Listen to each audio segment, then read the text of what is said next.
ሞኙ አሽከር። በአንድ መንደር ውስጥ የሚኖርና አንድ በጣም ሞኝ አሽከር የነበረው አገረ ገዢ ነበር።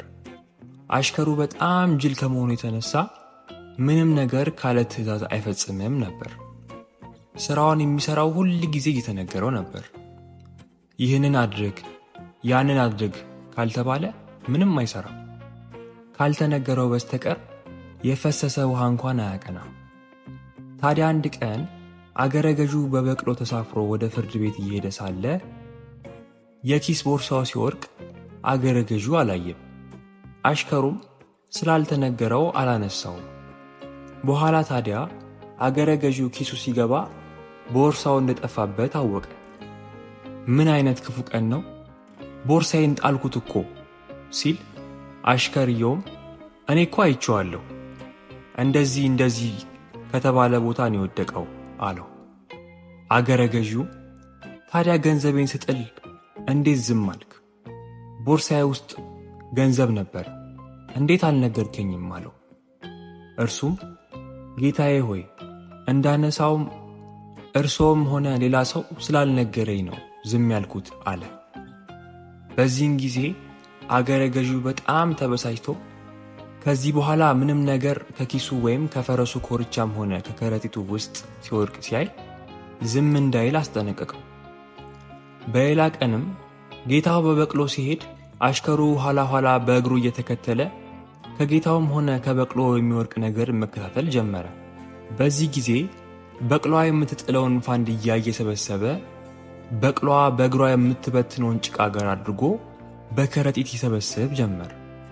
ፍርድ ቤቱም ጋር በደረሱ ጊዜ ጌታው ዛሬስ ምንም ነገር መሬት ሲወድቅ አላየህም ብሎ ሲጠይቀው አሽከሩም አዎ ጌታዬ አይቻለሁ አለ። ደሞ ምን ወደቀ ሲለው በፋንድያና በጭቃ የተሞላውን ከረጢት አሳየው።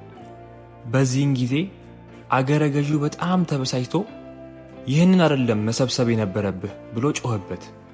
ከእንግዲህ ወዲያ የሚከተሉትን ነገሮች ብቻ ነው የምታነሳው፣ ቦርሳዬን፣ ገንዘቤን፣ ባርኔጣዬን፣ አለንጋዬንና ማንኛውንም የፈረሱን ዕቃ። አሽከሩም የተባሉትን ነገሮች በዝርዝር ወረቀት ላይ አሰፈረ። ጌታውም ከአሁን በኋላ እነዚህን ነገሮች እንጂ ሌላ ነገር እንዳታነሳ ብሎ በድጋሚ አስጠነቀቀው። እናም በሦስተኛው ጉዟቸው ዕለት እንደተለመደው አሽከርየው ከጌታው ኋላ የጻፈውን ማስታወሻ እያነበበ ይከተላል። ታዲያ በዚህ ጊዜ ጭቃና ፋንድያ ወረቀት ላይ ስላልተጻፉ አላነሳቸውም። ጌታዬ እነዚህን ነገሮች እንዳነሳ በፍጹም አላዘዘኝም እያለ አሰበ። በአራተኛውም ቀን ይህንኑ አደረገ።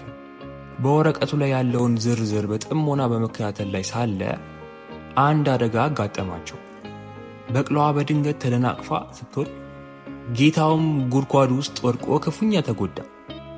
ና እባክህ አድነኝ፣ ከጉድጓድ ውስጥ አውጣኝ እያለ ቢጮህም አሽከሩ ጌታዬ ሆይ እዚህ ላይ አልተጻፈምና አልነካሁትም ብሎ ጉዞውን ቀጠለ ይባላል።